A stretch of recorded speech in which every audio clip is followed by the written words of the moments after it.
Mosini su sinovi odbili ponudu da budu kraljevi kako bi mogli propovijedati Lamancima.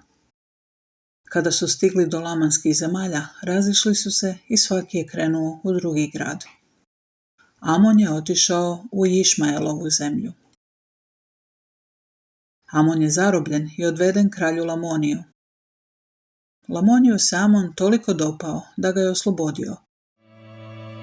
Kralj Lamoni htio je da se Amon oženi njegovom kćeri.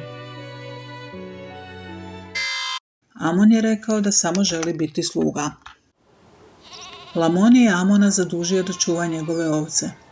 Kada je radio 3 dana, pojavila se grupa muškaraca koji su rastirali kraljevo stado. Ostali sluge bili su prestravljeni, bojali su se da će ih kralj pogubiti. Amon im je rekao da okupe stado. Kada je stado bilo okupljeno, skupina muškaraca zaprijetila je da će ponovno rastirati ovce. Međutim, Amon je zaštitio stado. Svojom je pračkom zaustavio mnoge napadače. Drugi su se napadači na to jako rasrdili i napali Amona svojim toljagama, no Amon im se odupro pa su pobjegli.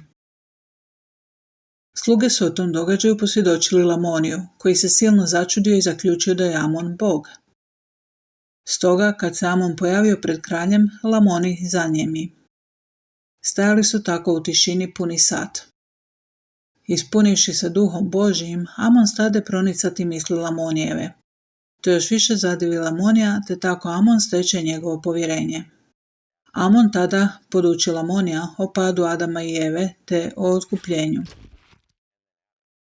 Lamoni zavapi Gospodu za milost, te pada na zemlju gdje je ležao 2 dana.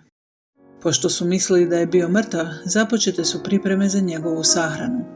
No, kraljica je razmišljala kako se Lamoni nije dovoljno usmrdio za nekog tko je mrtav. Ona je vjerovala Amonovim riječima, te ga je priupitala što joj je činiti.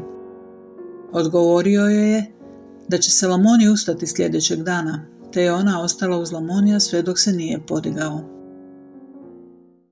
Pošto se ustao, Lamoni je sve prisutne podučavao o Kristu, te uskoro svi popadaše na zemlju. Svi osim Abiš. Abiš je bila obraćena Bogu mnogo godina ranije.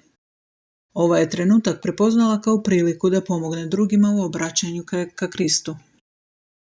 Tako ona potrčaše od kuće do kuće pozivajući sve da dođu vidjeti što se dogodilo. Okupiše se veliko mnoštvo.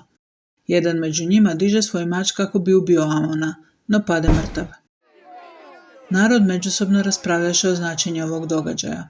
To rastuži Abiš, te ona uhvati kraljicu za ruku u nadi da će je probuditi. Uskoro se probudi cijela grupa, te stade podučavati okupljeno mnoštvo. Amon tako osnova crkvu u Lamonijevu narodu. Tada mu Gospod reče da krene u Midoni, kako bi oslobodio braću svoju iz tamnice. Lamon je inzistirao da pođe sa njim. Putem sretoše Lamonijeva oca, koji kraljevaše nad cijelom zemljom. Kralj je teško kontrolirao svoj bijes. Prvo je bijes usmjerio na Amona, tražeći od Lamonija da ga ubije. Tada je svoj bijes preusmjerio na vlastita sina. Amon se umiješao kako bi ga spriječio da ubije Lamonija. Kada je kralj vidio Amonovu ljubav prema Lamoniju, to mu promijeni srce. Poželio je saznati više o Kristu. Amonova su braća oslobođena iz tamnice, te su nastavila podučavati narod. Tako je Aron podučio kralja koji se preobratio na sličan način kao i Lamoni.